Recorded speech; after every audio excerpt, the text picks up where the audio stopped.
मात्र पर्याप्त नहीं है। नहीं तो क्या हुआ, हमारे विकास भैया उन्होंने क्या सोचा कि मुझे जाना है कहाँ, आमलियों की बारी। आमलियों की बारी जाने के लिए कदम तो रखा, पहला कदम रख दिया उस तरफ, अब दूसरा कदम। जब दूसरा कदम उस दिशा में रखने की बारी आई तो क्या हुआ, कुछ विघ्न बाधाएं आ गई अथवा अन्य किसी कारणों से कदम वापस पीछे हटा लिए। कदम पुनः पीछे हटा लिए तो किसी सही दिशा में कदम रख देना मात्र पर्याप्त नहीं है, उस दिशा में निरंतर चलते रहना आवश्यक है। जब तक निरंतरता नहीं होगी तब तक काम बनने वाला नहीं है। लगातार पुरुषार्थ करने की आवश्यकता है और जीव रक्षा किए बिना, क्योंकि मूल क्या है, जो संसार में जीव भटक रहा है तो उसका सबसे बड़ा कारण हमने पूर्व में भी बताया था कि जीव का सबसे बड़ा संसार में कोई कारण है तो वह है उसका भोजन। शरीर के प्रति ममत्व भाव को धारण करते हुए जीव जैसा भोजन करता है वैसा ही उसके विचारों में परिणमन हुआ करता है। वैसा ही आप स्वयं अनुभव करके देख लेना कि जब आप मुनिश्री के आहार कराते हो और उस दिन चौके का भोजन करते हो, शुद्ध भोजन, तब आपके भाव कैसे बनते हैं, भावों की विशुद्धि कैसी होती है। और जिस दिन आप बाजार का अटरम शटरम चाट पकौड़ी खा के आते हो उस दिन आपके भावों की गति क्या होती है, आप स्वयं विचार करना, निरीक्षण करना। अनंत भैया क्यों? क्योंकि हमें प्राप्त करना है क्या है, सबसे बड़ी समस्या क्या है, जीव ने सुख किसे समझ लिया है, जो क्षणिक है ना उसे जीव सुख मान रहा है। आज क्या हो रहा है, आज प्रत्येक जीव क्या कर रहा है, मात्र शरीर मेरा अच्छा दिखे इसके लिए ही जीव की सारा पुरुषार्थ चल रहा है। हम पिछली बार जब आपके भीलवाड़ा आए थे तो हमें याद है, हम गए थे हाउसिंग बोर्ड, और हाउसिंग बोर्ड जाते जाते हमने क्या देखा था, वहां पे एक जगह बहुत बड़े अक्षर में लिखा हुआ था, क्या, स्वेट जंक्शन। क्या लिखा था, स्वेट जंक्शन। अब स्वेट जंक्शन मतलब क्या, पसीना बहाने का केंद्र। समझ रहे हो आप किसकी बात चल रही है, वो क्या था, एक जिम था। आप देखना वहां रास्ते में दिख जाएगा स्वेट जंक्शन, बहुत बड़ा वो लगा हुआ, पर बाकायदा लोग कसरत भी कर रहे थे।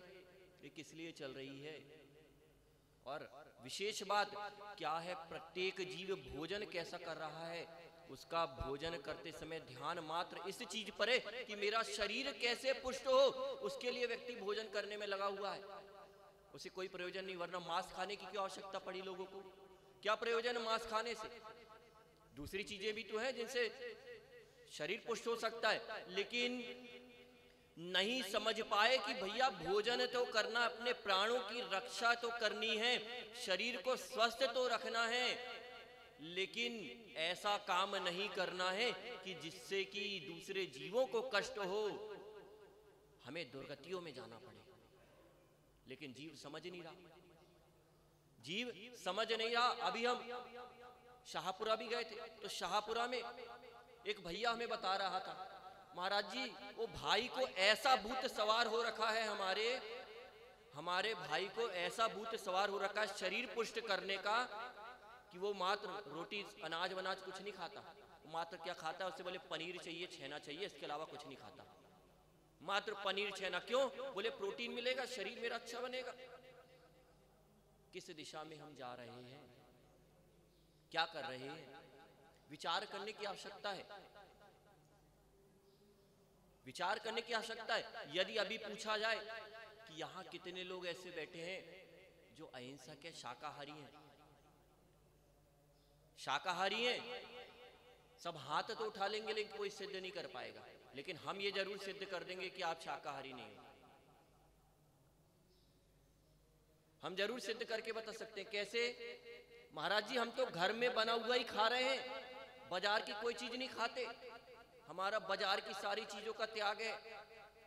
लेकिन उसके बाद भी माताओं बताओ, घर में शुद्ध भोजन खा रहे कि नहीं खा रहे? शुद्ध मतलब सोले का नहीं कह रहे, शुद्ध मतलब सोले का नहीं। क्या आप जो भोजन कर रहे हो वह शाकाहारी है कि नहीं है कि नहीं है? बोलो, भीलवाड़ा वाले क्या पानी वानी नहीं पिया क्या? हम एक बार भोजन करने वाले, आप तो 2-2 4-4 बार खा लेते हो भैया, उसके बाद नहीं बता पा रहे।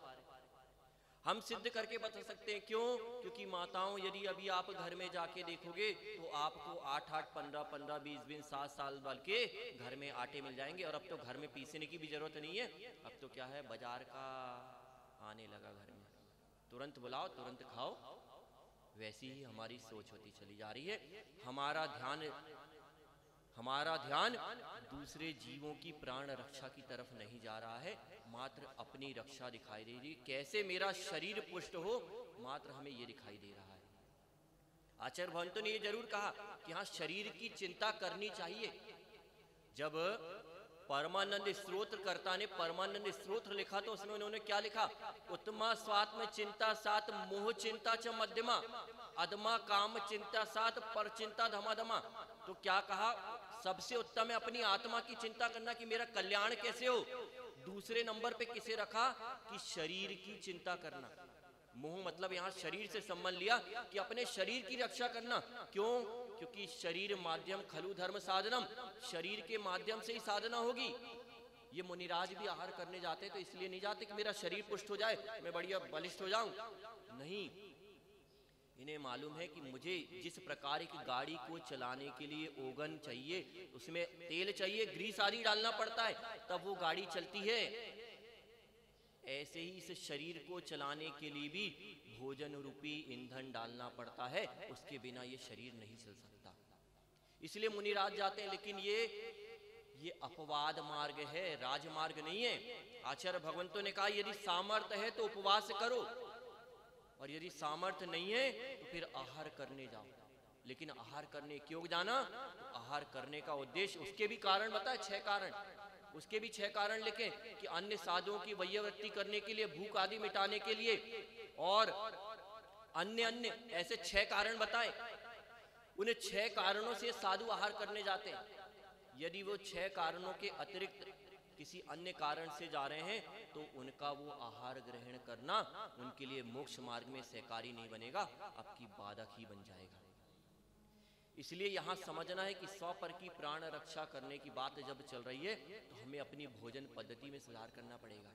और जानते सब हैं, लेकिन क्या कहें कि हमारे अनादि के संस्कार ऐसे पड़े हुए हैं कि हम लौट के फिर से वहीं आ जाते। क्योंकि हमने कहा था ना, क्या होता है, हम दिशा में, सही दिशा में कदम तो रख देते हैं लेकिन पीछे पलट के आ जाते हैं। पता है कैसे? विकास भैया कैसे मालूम? गोधा जी पता है कैसे? हम सही दिशा में कदम कब रखते हैं? जब हमें अपने सर पर कोई आफत विपत्ति खड़ी दिखाई देती है। क्या हुआ था? अभी कोरोना काल आया था। कोरोना काल आया तो सबने क्या किया? बाजार की वस्तुएं खानी बंद, घर का भोजन कर रहे, पानी उबाल के पी रहे, सब कर रहे, एक दूसरे को छू नहीं रह गए। जैन दर्शन कब से यही बात तो आपसे कह रहा था कि भैया यदि ऐसी आपकी दिनचर्या होगी, यदि ऐसा आप जीवन जीते हो तो आप बीमार नहीं पड़ोगे, आप बीमारियों से बचोगे, आप बीमारियों से बचोगे। और आजकल क्या हो रखा है कि महाराज जी, हमारे पास लोग आते, महाराज जी वो फलाने भैया चले गए, क्या हो गया? अरे बोले साइलेंट अटैक आ गया। क्यों आ रहे हैं साइलेंट अटैक? जो आपने जो औषधि ग्रहण करी ना, इंजेक्शन जो लिया था दूसरा वाला, उसने आपकी रोग प्रतिरोधक क्षमता को कम कर दिया है। इसके कारण से साइलेंट अटैक आ रहे, आपको मालूम भी नहीं चल रहा और अब व्यक्ति चला जा रहा है।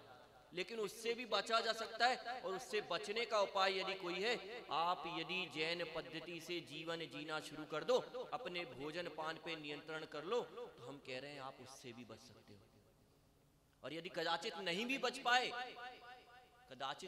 बच पाए तो आपकी एक पर्याय ही जाएगी।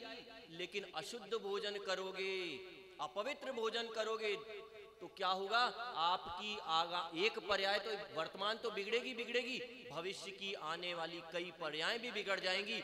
अब सौदा आपको करना है, भीलवाड़ा वाले हम लोग क्या कहलाते? बनिया कहलाते, बनिया। बनिया कहलाते। और बनिया जो है कभी भी सौदा करता है ना तो घाटे का सौदा नहीं करता। अब हमने तो बता दिया, अब आपको क्या करना है, घाटे का सौदा करना है कि क्या करना है, वो निर्णय आपका है।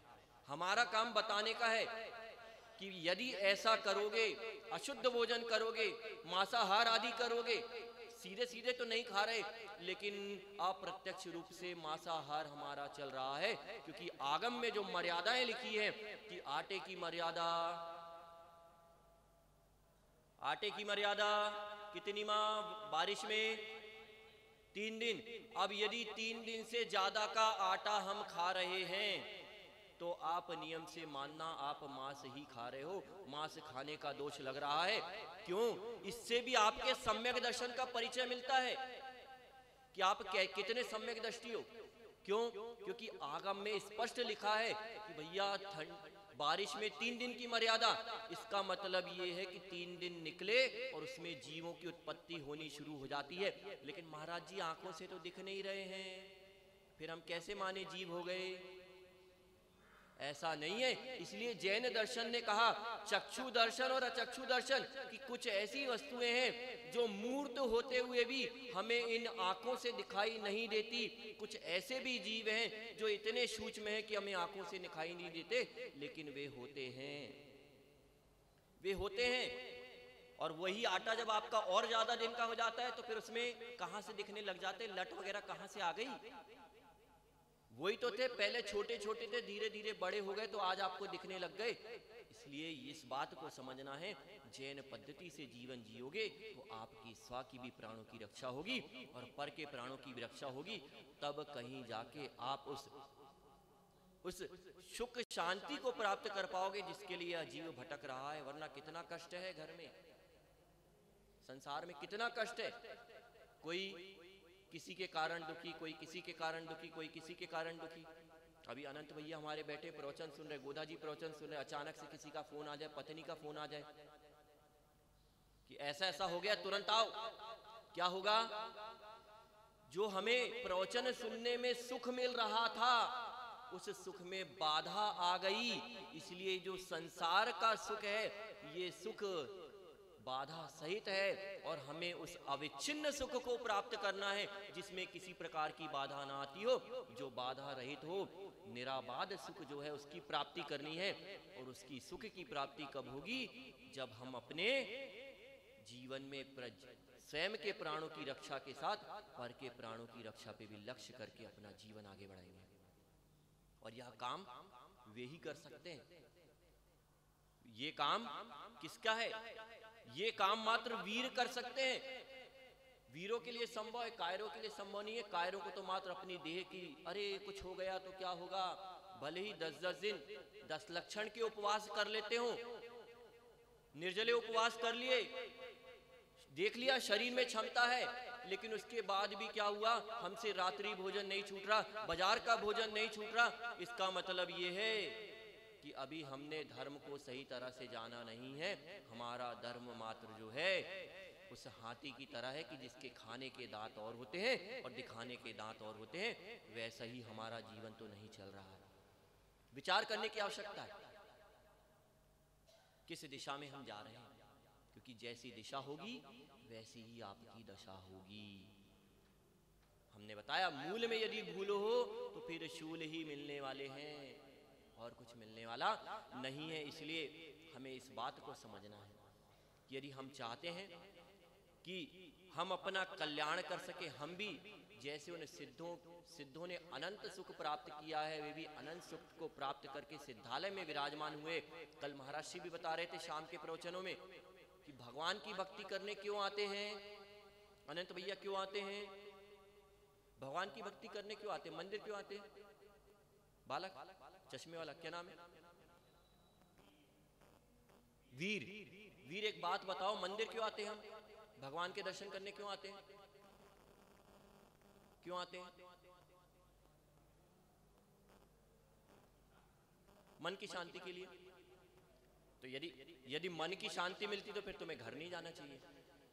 क्यों? मन की शांति मिल गई तो इसके बाद घर जाने का क्या औचित्य? अब मन की शांति तो चाहिए थी हमें, जब यहां मंदिर में मिली रही तो अब घर जाने की आवश्यकता क्या है? क्या आवश्यकता है?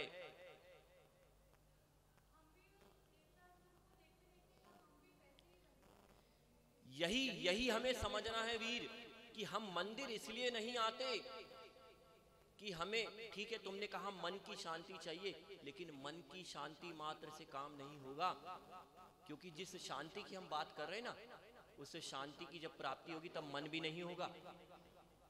मन भी नहीं होगा।